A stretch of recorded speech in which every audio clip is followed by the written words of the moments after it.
નમસ્કાર મિત્રો, સ્વાગત છે તમારું ગુજરાત ખબર ચેનલમાં।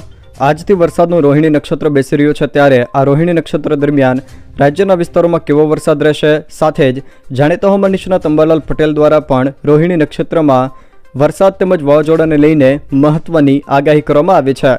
આ રોહિણી નક્ષત્ર કઈ તારીખથી લઈને ક્યાં સુધી રહેશે અને રાજ્યના વિસ્તારોમાં આ નક્ષત્ર દરમિયાન કેવું હવામાન રહેશે, એ તમામ માહિતી વિશે વિડીયોમાં આગળ વાત કરીશું, તો છેલ્લે સુધી જોતા રહેજો। તે પહેલાં તમે મારી ચેનલમાં નવા છો તો ચેનલને સબસ્ક્રાઈબ કરી લેજો, જેથી મારા આવનારા તમામ વિડીયોની માહિતી તમારા સુધી પહોંચી શકે। મિત્રો, નક્ષત્રો પરથી ચોમાસું કેવું રહેશે તેનું અનુમાન લગાવવામાં આવતું હોય છે, સાથે કયા નક્ષત્રમાં કેટલો વરસાદ પડે તેની માહિતી પણ મળતી હોય છે। આજે આપણે વરસાદના રોહિણી નક્ષત્ર વિશે માહિતી મેળવીશું। હોળીની જાળ, અખાત્રીજનો પવન પરથી ચોમાસું સારું રહેવાના સંકેત છે, ત્યારે નક્ષત્ર પરથી પણ વરસાદનો વર્તારો કાઢવામાં આવતો હોય છે। રોહિણી નક્ષત્ર વિશે વાત કરીએ તો વરસાદનું રોહિણી નક્ષત્ર એટલે કે રોણ આજથી લઈને તારીખ 7/6/2024 સુધી આ નક્ષત્ર રહેશે। રોહિણી નક્ષત્રની પ્રાચીન કહેવતો વિશે વાત કરીએ તો રોહિણી નક્ષત્રના 4 પાયા હોય છે, જેમાંથી પહેલા પાયામાં જો કોઈ જગ્યાએ વરસાદ થાય તો 72 કાઢે છે, એટલે કે 72 દિવસ વાયરું ફૂંકાય છે। પરંતુ ધ્યાનમાં રહે કે 72 દિવસ એટલે કે 12 કલાકનો દિવસ અને 12 કલાકની રાત્રિ, એમ બંને થઈને 2 દિવસ ગણાય, એટલે કે આખા દિવસ ગણો તો 36 દિવસ જ ગણાય।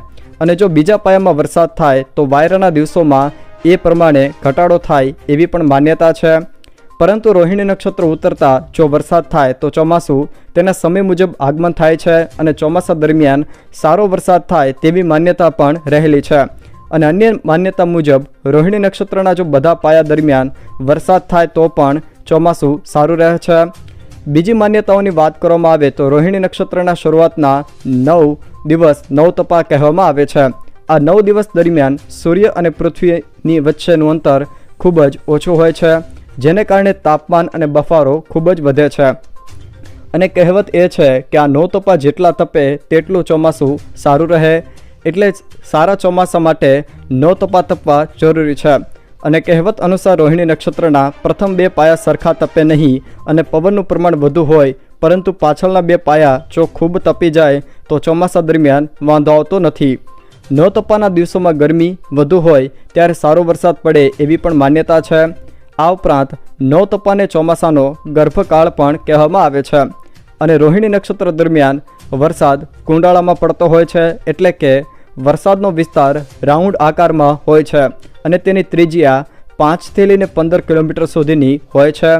અને રોહિણી નક્ષત્રમાં વરસાદ જ્યાં કુંડાળા કરે ત્યાં ખેડૂત મિત્રો લાપસીના આંધણ પણ મૂકતા હોય છે, કેમ કે રોહિણી નક્ષત્રમાં જ્યાં વરસાદ વરસે ત્યાં આખા વર્ષ દરમિયાન સારો વરસાદ વરસે તેવી પણ માન્યતા છે। અને રોહિણી નક્ષત્રમાં વરસાદ મોટે ભાગે મિની વાવાઝોડા અને તીવ્ર કડાકા ભડાકા સાથે તેમજ કરા સાથે જોવા મળતો હોય છે। મિત્રો, ગયું નક્ષત્ર કૃતિકા હતું, જેમાં ઘણા વિસ્તારમાં માવઠું થયું હતું, એટલે તે સારા ચોમાસાના પહેલાં સંકેત આપી દીધા હતા। હવે રોહિણી નક્ષત્રમાં સંકેતનું અવલોકન થશે।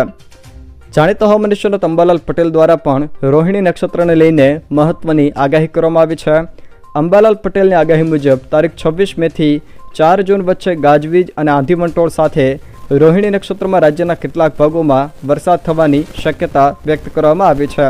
જોકે 24 મે સુધી બંગાળના ઉપસાગરમાં વાવાઝોડું સર્જાવાની શક્યતા પણ તેમણે વ્યક્ત કરી છે। તે સિવાય જો મિત્રો વાત કરવામાં આવે તો આ નક્ષત્ર આધારિત કહેવતો અને માન્યતાઓ પ્રાચીન વર્ષા વિજ્ઞાન આધારિત હોય છે, તેને વૈજ્ઞાનિક રીતે માન્યતા મળતી નથી, તે ધ્યાનમાં લેવી। તથા મિત્રો, આ નક્ષત્રને લઈને તમારા વિસ્તારમાં શું માન્યતા તેમજ કહેવતો છે એ કોમેન્ટ બોક્સમાં કમેન્ટ કરીને જરૂરથી જણાવજો। અને વધુ માહિતી માટે તમે હવામાન ખાતાની સૂચનાઓને અનુસરજો। જો મિત્રો આ વિડીયો તમને પસંદ આવ્યો હોય તો વિડીયોને લાઇક કરો, તમારા મિત્રો સાથે શેર કરો, અને જો તમે અમારી ચેનલમાં નવા હો તો ચેનલને સબસ્ક્રાઈબ જરૂર કરજો, જેથી મારા આવનારા તમામ વિડીયોની માહિતી તમારા સુધી પહોંચી શકે।